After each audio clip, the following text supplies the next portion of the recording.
Dans ces jours derniers, préparez votre salut. Genèse 6, 5-12. L'Éternel vit que la méchanceté des hommes était grande sur la terre, et que toutes les pensées de leur cœur se portaient chaque jour uniquement vers le mal. L'Éternel se repentit d'avoir fait l'homme sur la terre, et il fut affligé en son cœur. Et l'Éternel dit: J'exterminerai de la face de la terre l'homme que j'ai créé, depuis l'homme jusqu'au bétail, aux reptiles, et aux oiseaux du ciel, car je me repens de les avoir faits. Mais Noé trouva grâce aux yeux de l'Éternel. Voici la postérité de Noé. Noé était un homme juste et intègre dans son temps, Noé marchait avec Dieu. Noé engendra 3 fils, Sem, Cham et Japheth. La terre était corrompue devant Dieu, la terre était pleine de violence. Dieu regarda la terre, et voici, elle était corrompue, car toute chair avait corrompu sa voie sur la terre. Dans la lecture des Écritures d'aujourd'hui, nous lisons: L'Éternel vit que la méchanceté des hommes était grande sur la terre, et que toutes les pensées de leur cœur se portaient chaque jour uniquement vers le mal. L'Éternel se repentit d'avoir fait l'homme sur la terre, et il fut affligé en son cœur. Et l'Éternel dit: J'exterminerai de la face de la terre l'homme que j'ai créé, depuis l'homme jusqu'au bétail, aux reptiles, et aux oiseaux du ciel, car je me repens de les avoir faits. Mais Noé trouva grâce aux yeux de l'Éternel. Genèse 6, 5-8. Noé a engendré 3 fils, Sem, Cham et Japheth, et il marchait avec Dieu. Ce jour et ces temps actuels sont les mêmes que ceux des jours de Noé. Pendant les jours de Noé, la terre entière était pleine de violence et de corruption devant Dieu. C'est pour cela que Dieu a décidé de détruire complètement toute personne sur la terre. Il a ainsi exercé ce jugement. Et pour ce monde actuel, Dieu a décidé de le brûler par le feu au lieu de le juger par l'eau. Comme dans le passé les gens ont été jugés pour leurs péchés par le déluge, pour ce jour et ce temps actuel, Dieu nous a dit qu'il exercerait le jugement par le feu brûlant. Aujourd'hui comme au temps de Noé, la terre est de nouveau pleine de violence. Le cœur des gens est complètement corrompu maintenant comme à l'époque. Pendant les jours de Noé, tout le monde était désespéré devant Dieu, et les gens vivaient comme s'étant détériorés en des êtres très méchants. À cause de cela, Dieu a décidé d'effacer tous ces gens méchants de la face de la terre par le déluge. Nous vivons aussi dans un temps et une époque où le jugement de Dieu est tout proche, parce que la méchanceté de l'homme est grande sur terre tout comme au jour de Noé. Les gens étaient désespérés et dans un tel chaos spirituel pendant les jours de Noé que Dieu a dit qu'il ne pouvait pas les laisser sans exercer de jugement sur eux. Nous avons aussi réalisé que le nombre de gens aujourd'hui qui recherchent Dieu est petit. C'est à cause des grands péchés dans les cœurs des gens qui commettent des actes pécheurs ici en Corée de même que dans le monde entier. Il y a seulement 10 ans un bon nombre de gens aimaient fréquenter nos réunions quand nous les invitions par nos journaux sur l'Évangile et nos grandes affiches annonçant nos réunions de réveil. Mais aujourd'hui peu importe ce que nous faisons, peu de gens répondent, et voyant cela nous réalisons combien la soif du cœur des gens qui cherchent Dieu s'est vite refroidie. Vraiment, c'est ce dont le Seigneur nous a parlé dans les temps de la fin, et, parce que l'iniquité se sera accrue, la charité du plus grand nombre se refroidira, Matthieu 24h12, et les choses se déroulent selon ces paroles. Bien que les actes humains puissent avoir des manquements, nous devons posséder un cœur qui vit droitement devant Dieu, mais cela brise le cœur de voir qu'on ne trouve même plus un tel cœur qui existe. Même ceux qui fréquentent l'Église régulièrement sont là seulement pour faire le culte et chauffer les bancs sans connaître l'Évangile de l'eau et de l'Esprit et cela brise vraiment le cœur. Ils adorent tous Dieu en vain, et nous devons savoir que Dieu n'accepte pas l'adoration de ses pécheurs. Le Seigneur nous a dit clairement que les vrais croyants nés de nouveau peuvent voir quel genre d'arbre c'est juste en regardant le fruit. Nous les croyants en la justice de Dieu pouvons discerner la foi de quelqu'un en partageant juste quelques mots avec cette personne. Les gens qui vivent dans ce monde aujourd'hui se sont dégradés corps et esprit, et le résultat est qu'ils deviennent rapidement désespérés devant Dieu. L'Allemagne est l'une des origines du protestantisme. Un réformateur célèbre nommé Martin Luther est venu de ce pays. Il a même écrit un cantique célèbre intitulé « Notre Dieu est une forteresse puissante » parce qu'il a vécu la persécution de la part de l'Église catholique médiévale qui courait à l'ultramontanisme. Bien sûr, il n'était pas un homme né de nouveau par l'évangile de l'eau et de l'esprit, mais par l'influence de tels réformateurs, l'Allemagne est devenue une nation chrétienne. Mais en dépit de cela et selon une enquête fiable, l'on rapporte que près de 60% des Allemands ne croient pas en la résurrection de Jésus, approximativement 80% ne croient pas au fait que Jésus soit Dieu, et approximativement 30% ne croient pas que Jésus soit né de la Vierge Marie. Donc en regardant ces faits, nous voyons que beaucoup d'Allemands ne sont pas croyants. Les États-Unis sont une nation typique qui a été bâtie sur le puritanisme. Lors de la cérémonie d'investiture, les présidents des USA prêtent normalement serment en posant leurs mains sur la Bible. Le nombre de chrétiens, même aux États-Unis, un énorme pays comme cela, a chuté de façon notable. Heureusement, l'on rapporte que beaucoup d'Américains reviennent au Seigneur depuis la tragédie du 11/9, mais néanmoins, les chrétiens aux États-Unis, comme ceux en Europe, deviennent vieux et leurs églises deviennent creuses et vides. Le sida est actuellement présent dans le monde entier. C'est un fait bien connu que la conduite sexuelle désordonnée transporte cette épidémie. Le monde est un déluge de pornographie. Les événements des jours derniers mentionnés dans la Bible deviennent réalité. Il est dit, sache que, dans les derniers jours, il y aura des temps difficiles. Car les hommes seront égoïstes, amis de l'argent, fanfarons, hautains, blasphémateurs, rebelles à leurs parents, ingrats, irréligieux, insensibles, déloyaux, calomniateurs, intempérants, cruels, ennemis des gens de bien, traîtres, emportés, enflés d'orgueil, aimant le plaisir plus que Dieu, ayant l'apparence de la piété, mais reniant ce qui en fait la force. Éloigne-toi de ces hommes-là, 2 Timothée 3, 1, 5. Tout comme Dieu a détruit les pécheurs au jour de Noé parce que leur cœur et leurs plans étaient toujours méchants, les pensées et les plans des gens d'aujourd'hui sont aussi méchants. Avec l'avancement de l'ingénierie génétique, des animaux clonés sont apparus sur la scène. L'on pense que l'on peut même cloner des humains si l'on veut. Ainsi, la vie est prise encore plus à la légère avec le mode de pensée suivant, Dieu le Créateur n'existe pas, qui se répand. C'est une époque où les êtres humains deviennent des dieux. Quand nous visitons des campus de nos jours, nous pouvons voir que le point de vue des étudiants sur le sexe est très différent d'une autre, génération plus âgée.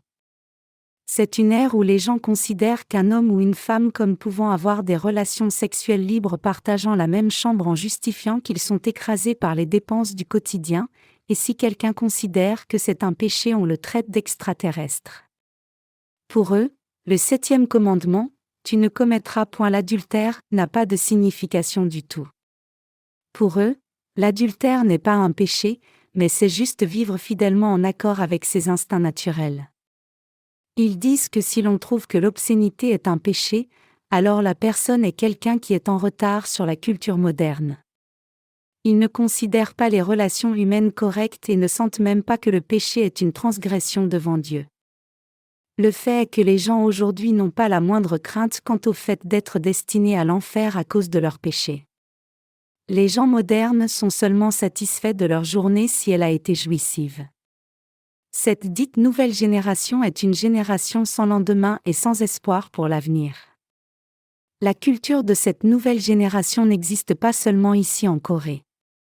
C'est largement répandu dans tous les pays développés aussi. Leur plus grand souci est de savoir quoi manger et quoi boire pour le confort de la chair seule, et si les choses vont bien alors ils se sentent très heureux. Mais si les choses vont autrement, ils tombent dans une profonde dépression et ils commettent si facilement le suicide. Les jeunes de ce monde commettent beaucoup de suicides parce qu'ils n'ont pas d'espoir pour l'avenir. Il s'avère qu'en Corée il est difficile d'être embauché avec un diplôme d'université. De nos jours l'on dit que démarrer une entreprise avec l'argent mis de côté pour les frais d'université est préférable. Même si quelqu'un devait être diplômé de l'université, cette personne ne pourrait pas trouver de travail. La nation est dans une pente descendante, comment une usine peut-elle rester en activité? Donc leur plus grand souci est de trouver un bon travail, et non les questions spirituelles. Ni la culture du campus ni la religion ne sont vivantes parmi les étudiants. Le christianisme a fleuri il y a environ 300 à 400 ans en Europe, puis il a juste subsisté.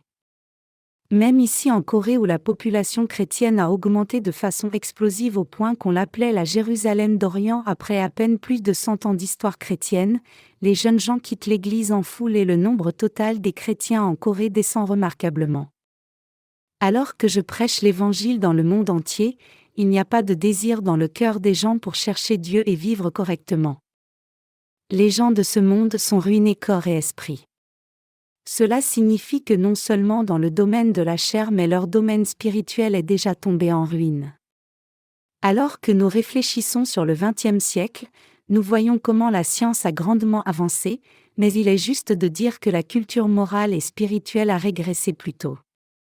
Avec l'apparition des ordinateurs dans la seconde partie du XXe siècle, le domaine de la pensée et de l'esprit de la société humaine a grandement reculé et l'hédonisme est devenu dominant, voulant vivre en recherchant seulement les plaisirs de la chair. Les gens modernes ne se soucient pas de ce qui arrivera à ce monde. À l'exception de quelques nations fortes, tous les pays vont vers le matérialisme et la misère spirituelle.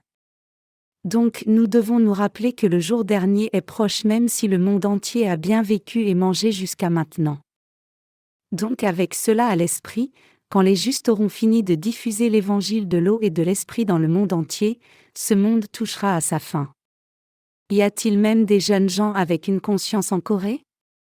De nos jours les étudiants ne font même plus de démonstrations. Aujourd'hui dans le monde entier toute personne, y compris les étudiants, les gens de religion, les scientifiques et les femmes au foyer ont une seule ambition qui est de devenir un millionnaire du jour au lendemain et tout le monde vit sans aucune conscience. Jusqu'à la mort, je vivrai et mangerai bien. C'est l'objectif des gens aujourd'hui. C'est l'orientation des gens qui vivent actuellement dans ce monde. Il est écrit que les gens ont corrompu leur voie sur terre au jour de Noé, et c'est exactement pareil aujourd'hui. Ce monde, qui ne considère pas les transgressions comme du péché en dépit d'en être rempli, n'arbore pas un avenir brillant. Comment quelqu'un peut-il avoir un avenir brillant dans ce monde? Avec la peur que des événements se passent si l'on dit que la fin du monde est proche, les dirigeants de ce monde gardent le pouvoir politique et soumettent les gens de ce monde avec des mensonges. Notre vrai avenir se trouve dans la foi en Christ. Le père de Noé était Lémec, et le père de Lémec était Methuskéla. La signification de nom Methuskéla est « l'homme de la flèche », et c'est quelqu'un qui percevait correctement les temps et soulignait que le monde allait certainement être détruit. Le fils de Methuskéla était Lémec et le fils de Lémec était Noé.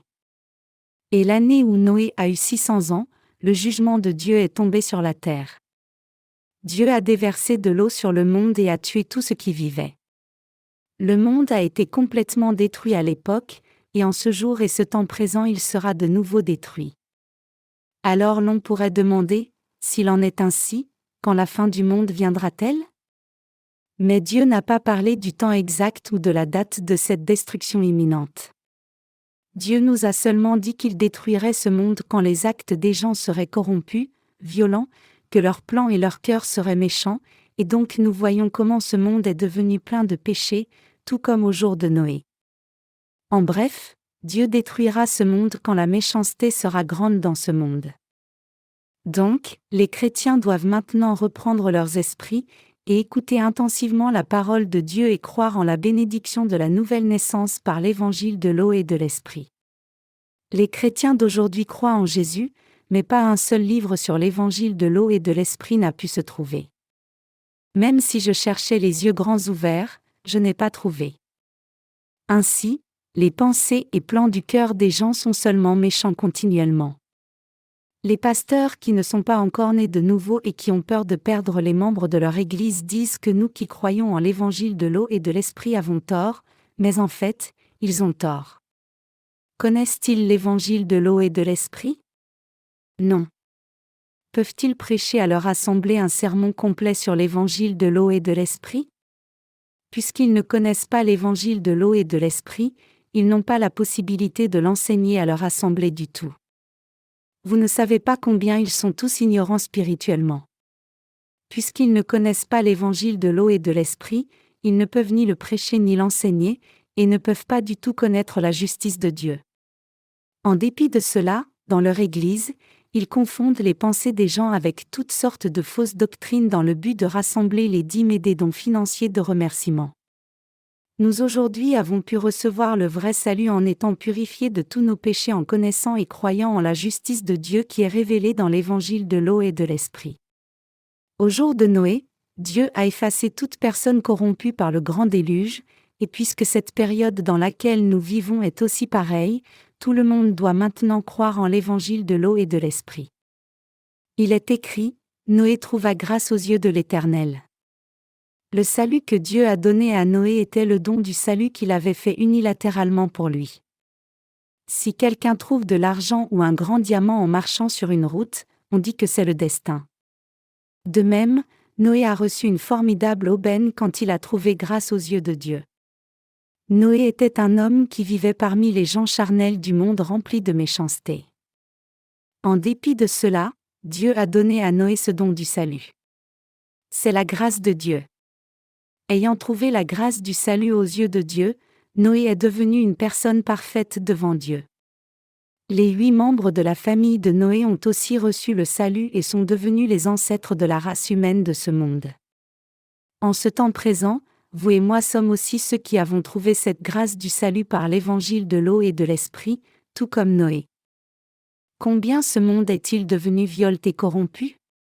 C'est si indescriptiblement méchant que le puissant tue le faible sans aucune retenue.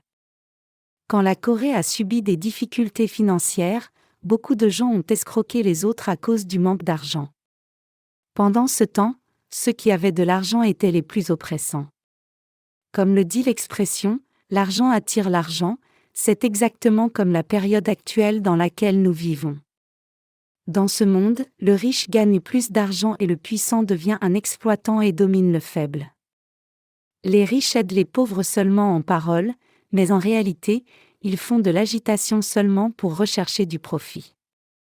Comme ce monde approche de sa fin, ces choses vont devenir de plus en plus apparentes. Puisque les pensées et les cœurs des gens se tournent vers le mal continuellement et puisqu'ils résistent à l'évangile de l'eau et de l'esprit en n'y croyant pas, Dieu effacera ce monde par le feu. Et donc à la fin ce monde subira la destruction totale, et un nouveau monde que Dieu a préparé apparaîtra. Le temps présent est le temps du cheval noir. Dans quelques années un manque de nourriture apparaîtra dans le monde entier. La famine mondiale est quelque chose de prophétisé dans la Bible. Vraiment, la réserve de nourriture mondiale est en déclin remarquable. En d'autres termes, cela signifie que si une famine mondiale doit avoir lieu pendant 1 an, le monde entier sera dans un état de souffrance. Et, puisque les anomalies météorologiques accélèrent à cause du phénomène d'El Niño, la famine mondiale et le manque de nourriture sont déjà des catastrophes imminentes. Vous et moi vivons avec de tels temps devant nous. Pendant ces temps-là, les gens qui ont le pouvoir prendront les choses des faibles pour obtenir davantage de pouvoir. Quand la terre sera remplie de violence comme cela, elle subira inévitablement sa destruction. Quand les forts et les faibles seront corrompus dans ce monde de la sorte, Dieu exercera le jugement sur le monde. Ces temps actuels ne sont pas différents des jours de Noé. Nous devons réaliser que nous vivons effectivement dans les jours de Noé. Toutes les cultures de ce monde se détériorent en état de péché. Tout comme une rivière coule vers la mer, si les gens sont pris dans ce fort courant de péché de ce monde, peu importe combien ils essaient de résister en étant emportés, ils seront emportés à la fin. Si le courant de ce monde est le péché, qui peut résister à ce courant pécheur et mener une vie sacrée? Seuls les justes peuvent résister un moment, mais les autres ne peuvent que couler dans les choses du monde et être emportés contre leur gré. Et donc tout le monde souffrira comme ceci de la destruction devant Dieu. Dieu va d'abord effacer ce deuxième monde par le feu quand notre Seigneur reviendra sur la terre. Par la foi, Nous regardons actuellement dans l'avenir aux choses qui vont arriver, comme la famine, les tremblements de terre, les plaies de la grande tribulation, les guerres, le martyre, la marque de la bête à recevoir, et ainsi de suite. Jusqu'à maintenant, nous ne nous sommes pas vraiment souciés de la nourriture pour la chair, mais je pense qu'il est temps de commencer à le faire. En vérité, nous devrions déjà avoir préparé de la nourriture pour la chair. Bien sûr, si Dieu nous donnait une famine pour effacer tout le monde de la surface de la terre, nous ne pourrions pas y échapper. L'histoire humaine peut être divisée en 4 ères. La première est l'ère du cheval blanc, c'est-à-dire le temps du salut où les gens reçoivent le salut par le vrai évangile. Le suivant est le temps du cheval rouge fougueux, c'est-à-dire le temps du conflit idéologique. Après cela vient l'ère du cheval noir, c'est-à-dire le temps de la famine. Et l'ère suivante est le temps du cheval pâle, c'est-à-dire le temps où l'Antéchrist apparaîtra et régnera sur ce monde, Apocalypse 6, 1, 8. Je crois qu'avant que cette génération ne passe, la destruction éternelle viendra sur ce monde et le nouveau royaume de Dieu sera réalisé. Les 2 premières ères sont déjà passées, et bientôt les 2 prochaines ères des jours de tribulation arriveront sur nous. Pendant les jours de tribulation, nous serons forcés à recevoir la marque de la bête, et à ce moment-là beaucoup de justes vont mourir à cause de leur foi. Et le Seigneur détruira ce monde avec cette coupe de colère, puis il reviendra. Pensez-vous que les paroles écrites dans la Bible ne sont que fiction? Chers croyants, pensez-vous que mourir de faim à cause du manque de nourriture à l'avenir est à prendre à la légère? Un tel événement peut arriver en très peu de temps. Si Dieu devait le lâcher comme une bombe, cela arriverait d'un seul coup. Nous vivons actuellement dans un temps qui est instable comme cela, mais vous et moi avons reçu le salut de tous nos péchés en croyant en l'évangile de l'eau et de l'esprit, même en des temps si périlleux. Le salut que Dieu nous a donné n'est pas venu par nos actes. Mais grâce à la justice de Dieu, nous avons reçu le salut par la foi. Nous ne pouvions pas recevoir le salut du péché en croyant seulement au sang de la croix, mais nous avons reçu le salut en ayant foi en l'évangile de l'eau et de l'esprit. La plupart des chrétiens pensent qu'ils deviennent des justes seulement en croyant au sang de la croix et en faisant des prières de repentance. Mais en vérité, ils ne peuvent pas devenir justes par une telle foi. Le seul moyen d'être sauvé est de croire en tout l'évangile de l'eau et de l'esprit. Noé a reçu la grâce du salut de Dieu et a été appelé parfait dans sa génération. Dieu a fait de Noé un homme juste devant lui en remettant parfaitement tous ses péchés. Donc Noé est devenu un serviteur de Dieu qui a prêché sa parole. Tous les membres de sa famille ont aussi reçu la rémission des péchés en croyant en Dieu. Tout comme Noé, vous et moi avons aussi reçu la grâce du salut de tous nos péchés. Nous avons reçu le don du salut par la grâce de Dieu. Si nous croyons seulement au sang de la croix en laissant de côté le baptême que Jésus a reçu de Jean-Baptiste, nous ne pouvons que rester pécheurs et ne pouvons être revêtus de la grâce du salut. Puisque les gens ne connaissent pas l'évangile de l'eau et de l'esprit, ils vont tomber dans la destruction même s'ils croient en Jésus comme leur sauveur. Croire seulement au sang de la croix et pas en l'évangile de l'eau et de l'esprit donné par Jésus, c'est ne pas revêtir la grâce du salut de Dieu. Le don du salut fait par Dieu est-il quelque chose qui enlève seulement nos péchés originels, puis nous devons faire des prières de repentance chaque jour pour recevoir la rémission de nos péchés? C'est comme être couvert de péché en essayant de recevoir la rémission des péchés en croyant en Jésus. Nous devons recevoir la grâce du salut de Dieu. Que nous arrivera-t-il si nous ne recevons pas la grâce du salut de Yahvé Dieu? À un moment comme celui-ci, nous faisons des réunions de réveil pour prêcher l'Évangile, et dans ces réunions, c'est une occasion particulière pour que les gens entendent la parole de Dieu et reçoivent la rémission de leurs péchés. Mais tristement, puisque les gens ne croient pas, ils tombent dans la destruction. Vous et moi qui avons reçu la rémission de nos péchés en croyant en l'évangile de l'eau et de l'esprit sommes ceux qui ont reçu le vrai salut. Dans un monde proche de la destruction, nous sommes ceux qui ont reçu le vrai salut. Réalisez-vous quel grand don de Dieu c'est pour nous que d'avoir reçu le salut de tous nos péchés en ayant foi en la justice de Dieu? Savez-vous comme c'est grand de recevoir le salut d'un monde qui ne mérite que la destruction? Si ce monde est détruit dans 10 ans, vous pourrez expérimenter combien c'est bon pour vous et moi d'avoir reçu le salut. L'évangile de l'eau et de l'esprit est le don de la rémission des péchés que Dieu nous a donné. Vous et moi ne pouvons recevoir le salut d'aucun de nos péchés juste par nos actes vertueux. Nous devons connaître la vérité qui est venue par l'évangile de l'eau et de l'esprit.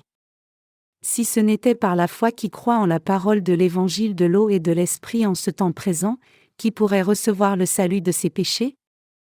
Avez-vous la confiance pour recevoir le salut par vos propres actes vertueux? Nous sommes devenus justes devant Dieu en recevant le grand don du salut. Dans peu de temps ce monde disparaîtra. Actuellement, ce monde court rapidement au plus haut niveau de sa cruauté abominable, et le fait que nous ayons reçu le salut de nos péchés signifie que nous avons été sauvés de la destruction. Voyez combien les gens sont méchants.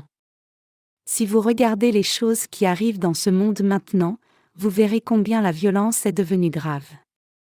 L'agonie actuelle n'est rien. Alors que cette année passe, la violence va augmenter en gravité l'année prochaine. Quand le cœur méchant et les pensées méchantes des gens auront atteint leur plus haut point, Dieu exercera son jugement sur ce monde. Où pouvons-nous trouver la vraie foi dans les églises mondaines aujourd'hui? Les églises de ce monde sont comme des entreprises du monde. Il n'y a pas de distinction. Quand de nouvelles âmes viennent, elles essaient de sécuriser ces âmes pour leur église, puis elles essaient frénétiquement de rassembler des dîmes et des dons. N'est-ce pas une entreprise du monde plutôt que l'Église? Les églises de ce monde qui n'appartiennent pas à l'Église de Dieu sont des entreprises qui soutirent l'argent de leur assemblée sous le prétexte de Jésus-Christ. Les dirigeants chrétiens dans le monde entier gèrent une affaire charnelle sous prétexte de la parole de Dieu. Donc Jésus a dit qu'une église qui ne croit pas en l'évangile de l'eau et de l'esprit est un endroit où les corps et les âmes sont vendus comme une marchandise. Apocalypse 18h13. Un tel endroit n'est pas l'église de Dieu mais un rassemblement de marchands mondains. Même en ce temps présent, il y a beaucoup de dirigeants d'églises qui essaient de soutirer de l'argent à leur assemblée. Ils font des ventes sous prétexte du nom de Dieu, et ceux qui fréquentent l'église sans être nés de nouveau y vont tous pour le bénéfice de leur propre chair. C'est pour cela qu'ils préfèrent une grande église avec beaucoup de membres. Ces gens montrent clairement quel genre d'affaires ils ont et où cela se trouve sur leur enveloppe de dons de reconnaissance. Par exemple, quelqu'un donne une enveloppe de dons avec les mots « tel et tel diacre », don de reconnaissance pour le premier anniversaire de telle et telle affaire, devant sur la chaire. Alors le pasteur voyant cela cite le nom du donateur, et fait la publicité auprès de l'assemblée pour qu'elle soutienne l'affaire de ce diacre en achetant ses produits. Cette méthode de publicité est des centaines de fois plus efficace que toute autre méthode de publicité. Ces menteurs et ceux à qui l'on ment poursuivent tout leur propre envie. Ceux à qui ces faux prophètes mentent sont tous pareils. En dépit de le savoir, ils se trompent eux-mêmes et permettent aux autres de les tromper. Ce n'est pas vrai que la chair de quelqu'un est en bonne santé juste parce que la personne croit en Jésus, et ce n'est pas vrai non plus que la richesse s'obtient juste en croyant en Jésus. C'est seulement quand quelqu'un croit en Jésus qui est venu par l'évangile de l'eau et de l'esprit que Dieu devient son Père, et c'est seulement quand quelqu'un vit par la foi que Dieu verse les bénédictions spirituelles ainsi que les bénédictions pour la chair sur cette personne. Quelle sorte de bénédiction Dieu peut-il donner à un pécheur? Nous devons savoir que rien ne sera donné à un pécheur chrétien sinon des malédictions. En dépit de cela, il y a beaucoup de faux prophètes qui escroquent leur assemblée pour l'argent durement gagné. Ceux qui enseignent de la sorte ont tellement escroqué spirituellement qu'ils ont rempli leur estomac. Vraiment, ces gens partageraient-ils leur nourriture avec les membres de l'Église qui ont faim? Pour ce genre de personnes, Dieu a préparé le feu de l'enfer, Dieu a préparé l'enfer pour ceux qui s'opposent à lui, il l'a fait afin d'y enfermer ceux qui auront agi comme des serviteurs du diable. Alors que nous vivons dans ce monde, nous les justes pouvons ne pas être au premier plan de ce monde méchant mais nous suivons doucement par derrière. Alors que la fin du monde approche, il est rempli de méchanceté, et dans un tel endroit, les justes ne sont pas toujours en sécurité. Même les justes peuvent être entraînés par les courants de ce monde. La seule différence, c'est que les justes ne dirigent pas ou ne sont pas devant mais suivent le monde loin derrière. Pensez-vous qu'une personne est spéciale simplement parce que c'est une personne juste? C'est ainsi parce que ce monde est destiné à sa destruction. Vous et moi sommes ceux qui ont reçu la grâce de Dieu, et même si nous ne voulons pas vivre avec ce monde, puisque le courant du monde est si fort, nous pourrions bien être emportés. Si nous baissions la garde en disant « il est possible de continuer de vivre tranquillement », alors nous serons au premier plan de ce monde méchant. En sachant cela, nous ne devons pas le faire. Aussi, nous devons garder à l'esprit alors que nous vivons en ces temps de la fin que nous ne devons pas trahir nos dirigeants spirituels. Si nous faisons cela, la destruction viendra vite. Dans la Bible, il est dit que si vous voulez enlever la paille de l'œil de quelqu'un, vous devez d'abord enlever la poutre dans votre propre œil. Ceux qui sont sans foi vont toujours provoquer une querelle avec les autres sur leurs manquements. Par exemple, Noé a bu du vin fait avec ce qu'il avait rassemblé de sa vigne et s'est couché nu dans sa tente pour se reposer. En voyant cela, son deuxième fils Cham a sali la réputation de son père et propagé des rumeurs dans le voisinage. Rapidement en conséquence de cela, ce fils a été condamné par son propre père, qui était le dirigeant spirituel de l'époque. Quand le temps devient chaud et humide, il est possible que n'importe qui dorme nu dans sa propre maison. Il aurait juste dû dire « Mon père doit avoir très chaud pour dormir si légèrement que cela ». Comment cela peut-il être un défaut et répandre une mauvaise rumeur? Nous allons aussi nous déshabiller et nous baigner dans un ruisseau quand il fait très chaud, donc comment son père était-il en défaut pour avoir fait cela? Chers croyants, vous devez croire au fait que ce que Dieu dit par ses serviteurs se réalisera tel quel. Nous devons croire complètement en la parole de Dieu. C'est inutile si nous croyons seulement certaines paroles et pas d'autres. Quand vous croyez une autre personne pieuse, vous devez faire confiance à cette personne et ce qu'elle dit complètement et totalement. Vous et moi avons revêtu la grâce de Dieu. La grâce du salut que nous avons reçu est vraiment quelque chose d'excessivement grand. C'est le don de Dieu. Il n'y a pas de don plus grand que cela.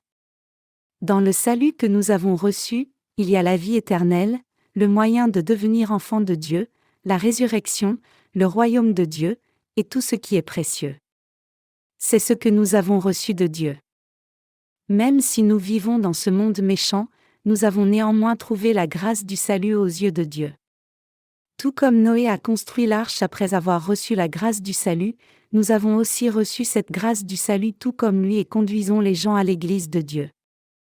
Noé a construit l'arche pendant 100 ans et invité les gens pour qu'ils y vivent, mais personne n'a écouté ni n'est venu sauf la famille de Noé. Il est possible de voir combien le cœur des gens était endurci ici. Au moins, les proches amis de Noé n'auraient-ils pas dû entrer dans l'arche? Mon cher ami Noé, dans ce monde parfaitement agréable, pourquoi es-tu devenu fou tout seul comme ça? Ne sais-tu pas que les gens te montrent du doigt? Ainsi, ses amis ont dû lui conseiller d'arrêter de faire l'arche. Mais en dépit de cela, quand Noé construisait encore l'arche après 10 ans et même après 50 ans, certains de ses amis ont dû lui dire « Tu es un homme si borné. Fais-nous entendre ce que tu as à dire. » Alors Noé a dû leur dire « Dieu m'a dit clairement qu'il va tuer tout ce qui vit et respire dans ce monde par l'eau, y compris le dernier des vers. » Alors son ami a dû demander « Ta foi est vraiment grande. Faire un seul travail pendant 1 an est assez difficile, comment es-tu capable de construire cette arche pendant une si longue période? » Étant un ami, Noé n'aurait-il pas averti ses amis en disant « Je vous avertirai 1 semaine avant le début du grand déluge.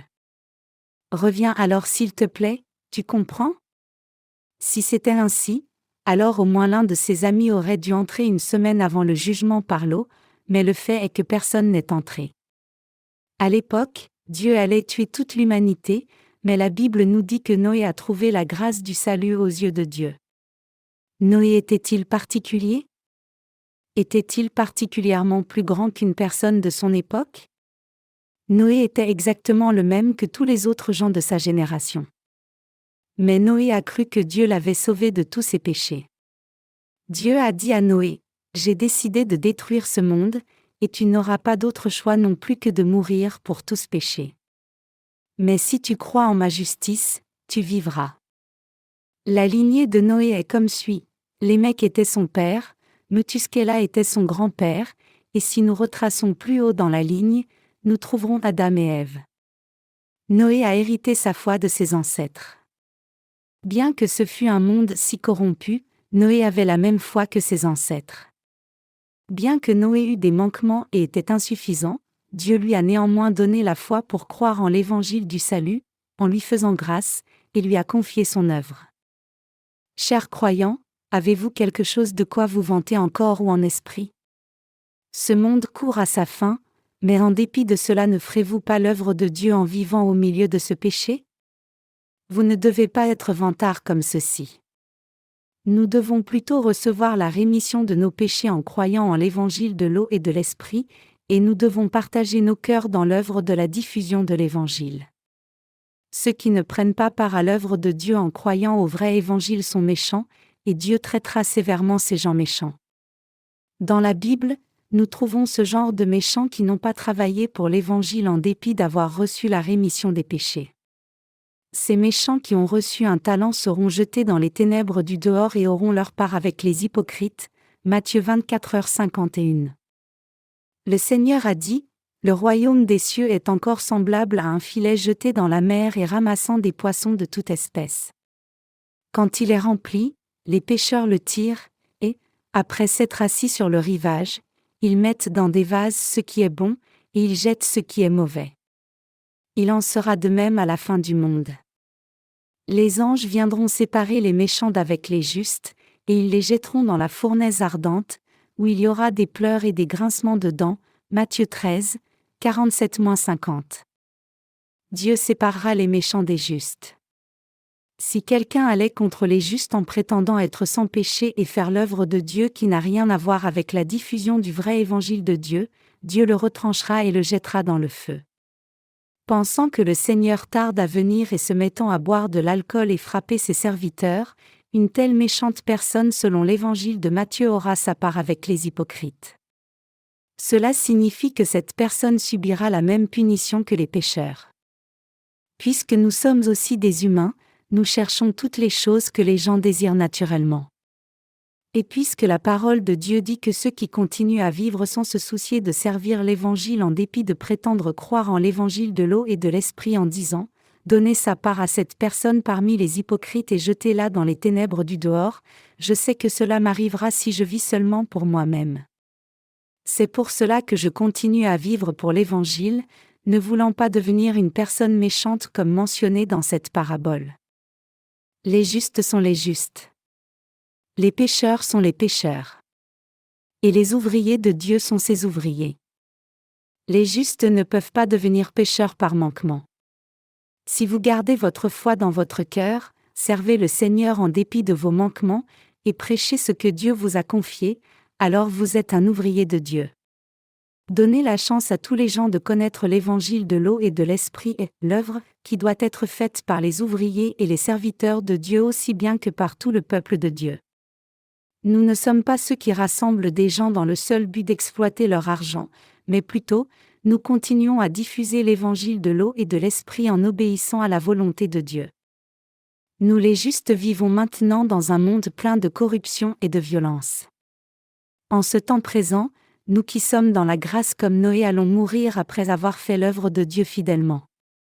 Peu importe ce qui arrive à ce monde, tout ce que nous devons faire c'est l'œuvre de Dieu, puis nous irons vers le Seigneur quand il nous appellera à la maison. Nous devons croire aux paroles données par le serviteur de Dieu, telles qu'elles et faire l'œuvre de l'Évangile. Nous devons complètement croire la parole de Dieu que les serviteurs de Dieu ont prêchée par la foi. Nous ne devons pas dire ceci et cela à propos de ce que nous voyons dans la vie privée des serviteurs de Dieu. Quand les enfants d'Israël étaient sur le point d'entrer dans le pays de Canaan, Dieu leur a dit de suivre les sacrificateurs qui portaient l'arche de l'Alliance à environ 2000 coudées derrière, c'est-à-dire en laissant environ 1 kilomètre entre. Josué 3h4. C'est parce les fautes des sacrificateurs dans la chair sont difficiles à voir à la distance des 1 kilomètre. Aussi, quand les fautes des serviteurs de Dieu se voient, vous devez d'abord réfléchir vous-même. Votre foi grandira bien quand vous réaliserez que vous êtes pire qu'eux. Et, nous devons continuer à vivre avec la foi qui croit en la justice de Dieu. Alors que le dernier jour approche, nous devons faire l'œuvre de Dieu encore plus. Maintenant même, le XXe siècle est derrière nous, et nous avons accueilli le XXIe siècle. Il ne reste pas beaucoup de temps pour que nous fassions l'œuvre de Dieu, et peu de jours restent pour que nous nous rassemblions ainsi pour adorer Dieu. Quand le temps du cheval pâle arrivera, l'Antéchrist va faire son apparition, et il tuera quiconque se réunit et ne mentionne ne serait-ce que le « J » du mot Jésus. Et si quelqu'un ne reçoit pas la marque de la bête, il ne fournira pas d'eau, d'électricité, ni tout ce qui est indispensable pour nous les vrais croyants. Si l'on se déplaçait en criant « Je ne crois pas en Jésus », puisque le diable nous connaît déjà, ce ne serait d'aucune utilité. Quand ce temps arrivera, la grande persécution et souffrance nous attendront, et nous devrons supporter ce temps terrible juste un court moment. N'ayez pas peur de la mort en ces jours de tribulation. Quand la mort viendra, mourir sereinement serait bien faire. C'est pathétique de mourir de façon servile après avoir lutté inutilement pour vivre alors que la mort devait inévitablement venir. Dans un futur proche, Jésus viendra certainement et à ce moment-là, les justes qui auront participé à la première résurrection recevront la vie éternelle glorieuse. Ceux qui ne seront pas encore nés de nouveau recevront le jugement de Dieu comme participants à la seconde résurrection. Tout comme Noé a trouvé grâce aux yeux de Dieu Yahvé, vous et moi avons aussi trouvé grâce en lui. Ne pensez pas autre chose. S'accuser soi-même en disant « Mon niveau spirituel est bas » est une pensée complètement inutile. Pendant les derniers jours, indépendamment de ce qui peut arriver, nous devons obéir au commandement du Seigneur en continuant de diffuser l'évangile de l'eau et de l'esprit jusqu'aux extrémités de la terre, et étant loyal à l'œuvre du service de Jésus. Tout ce que nous pouvons faire, c'est mourir après nous être consacrés à cette œuvre juste. Tout ce qu'un coureur doit faire, c'est continuer à courir, puis se porter vers la ligne d'arrivée en utilisant sa propre force alors que la ligne d'arrivée approche. Que vous soyez premier ou dernier, tout ce que vous devez faire, c'est faire au mieux votre travail. C'est ce que nous devons faire. Au dernier jour, nous les chrétiens devons diffuser l'évangile de l'eau et de l'esprit de toute notre force et puissance pour que tous les gens du monde puissent connaître et croire. C'est pour cela que nous devons continuer à faire l'œuvre de diffusion des paroles de l'évangile de l'eau et de l'esprit à tous les gens de ce monde en distribuant non seulement nos livres imprimés mais aussi nos livres électroniques par Internet. Il doit y avoir une distinction entre l'Église de Dieu et les églises de ce monde. Tout comme une entreprise essaie de faire des produits qui se différencient, l'Église de Dieu doit être distinctive et différente. L'Église de Dieu est vraiment différente des églises de ce monde. Je ne connais rien d'autre, mais l'Église de Dieu aide tous les pécheurs à naître de nouveau par l'évangile de l'eau et de l'esprit. Si nous devons vivre pour l'évangile de Dieu et vivre par la foi, Dieu nous donnera certainement notre pain quotidien. Les chrétiens mondains disent que si une personne croit en Jésus, il y aura de la nourriture. Mais la Bible nous dit que Dieu n'écoute pas les prières des pécheurs, Ésaïe 59, 1, 2. Dieu aide seulement les saints nés de nouveau quand ils ont besoin d'aide pendant qu'ils font l'œuvre de Dieu. Si vous ne faites pas l'œuvre de Dieu même après avoir reçu la rémission de vos péchés, Dieu vous dira « Je ne vous connais pas ». Savez-vous combien le Seigneur est équitable et juste ? Dans le passé, lorsque des gens me croisaient, je les regardais. Alors, ils disaient « Qu'est-ce qui ne va pas ?» Et je répondais « Avez-vous des péchés ?» Alors la plupart des gens s'enfuyaient surpris, mais de temps en temps, certains entendaient mes paroles, recevaient la rémission de leurs péchés, et étaient joyeux.